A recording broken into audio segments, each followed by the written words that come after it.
మాజీ మంత్రి కేటీఆర్ ఫైర్ అయ్యారు. ఢిల్లీకి వెళ్లి తాను లాయర్లతో మాట్లాడితే బీజేపీతో లోపాయికారి ఒప్పందం చేసుకుంటున్నారని ప్రచారం చేస్తున్నారని మండిపడ్డారు. తమకు బీజేపీతో ఒప్పందం ఉంటే తమ ఇంటి ఆడబిడ్డ 150 రోజులు జైల్లో ఉండేదా అని కేటీఆర్ ప్రశ్నించారు. బీఆర్ఎస్ పార్టీ మాయం కావాలని కోరుకునే వాళ్ళు చాలా మంది ఉన్నారని కేటీఆర్ తెలిపారు. వీడు కాయగూరలు ముచ్చట్లు చెప్పిన ఉంటారు కొంతమంది. అసలు టీఆర్ఎస్ పార్టీ ఉండదట అంటాడు. విలీనం అయిపోతుందట, అయిపోయిందట, మాట ముచ్చట అయిపోయిందట. ఇప్పుడు కవిత గారు జైల్లో ఉన్నది. నేను అన్నాను పార్టీ వర్కింగ్ ప్రెసిడెంట్ ను మీదకెళ్ళి కవిత అన్నాను, మరి నేను పోయి ఢిల్లీలో లాయర్లను కలవద్దా, బెయిల్ ముచ్చట మాట్లాడద్దా, అవసరమైతే 4 రోజులు ఉండి ఏమైతుందో విచారించొద్దా, అమ్మాయిని కలిసి ధైర్యం చెప్పొద్దా. ఆ పని మీద నేను పోతానట.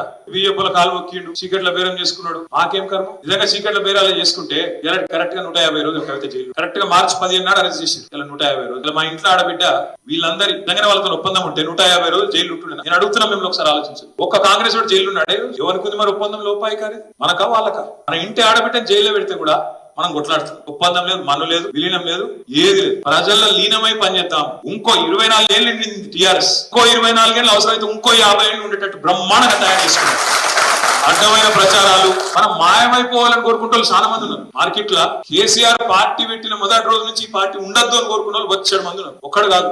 ఉండద్దు, ఉంటే నడవది, వాళ్ళ కథలు వాళ్ళకి ఇరికి. అట్లా కోరుకున్న వాళ్ళు, మనం పోవాలని కోరుకున్న వాళ్ళు, మన పార్టీ నాశనం కావాలని కోరుకున్న వాళ్ళు వైపు తప్ప మనం మాత్రం మంచిగా ఉన్నాం. 2 ఎలక్షన్లు తెలంగాణ వచ్చినాక మననే గెలిపించారు ప్రజలు. ఇక వాడవాడు వీడవాడు కాయగూరలు ముచ్చట్లు చెప్పిన ఉంటారు కొంతమంది. అసలు టీఆర్ఎస్ పార్టీ ఉండదట అంటాడు. విలీనం అయిపోతుందట, అయిపోయిందట, మాట ముచ్చట అయిపోయిందట. ఇప్పుడు కవిత గారు జైల్లో ఉన్నది. నేను అన్నాను పార్టీ వర్కింగ్ ప్రెసిడెంట్ ను మీదకెళ్ళి కవిత అన్నాను, మరి నేను పోయి ఢిల్లీలో లాయర్లను కలవద్దా, బెయిల్ ముచ్చట మాట్లాడద్దా, అవసరమైతే 4 రోజులు ఉండి ఏమైతుందో విచారించొద్దా, అమ్మాయిని కలిసి ధైర్యం చెప్పొద్దా. ఆ పని మీద నేను పోతానట.